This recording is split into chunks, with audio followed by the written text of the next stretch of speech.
तो हाँ दोस्तों, नए साल में नया धमाका खेसारी लाल यादव जी का आप भी जानिए। तो अगर आप भी हैं खेसारी लाल यादव जी के फैंस तो वीडियो के लास्ट तक बने रहिए।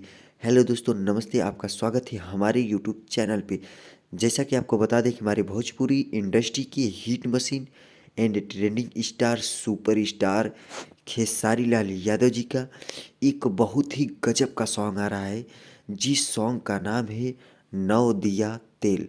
यह सॉन्ग का टीज़र आप लोगों के बीच में बहुत ही जल्द आ जाएगा और इसका मतलब कि गाना आप लोगों को 2 से 3 दिन के अंदर सुनने को मिलेगा।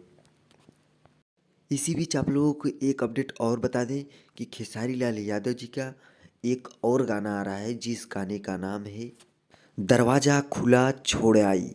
यह सॉन्ग भी आप लोगों को 5 से 6 दिन में के अंदर देखने को मिलेगा। तो ऐसे ही खेसारी लाल यादव जी के रिलेटेड या भोजपुरी के रिलेटेड जो भी अपडेट मैं वीडियो पे अपलोड करता हूँ, उन लोग का इन्फॉर्मेशन सबसे पहले आप जानना चाहते हैं तो हमारे चैनल को कर दीजिए सब्सक्राइब और बेल आइकन को कर दीजिए प्रेस, ताकि मैं जो भी नया वीडियो अपलोड करूँ उसका नोटिफिकेशन सबसे पहले आप तक पहुँचे।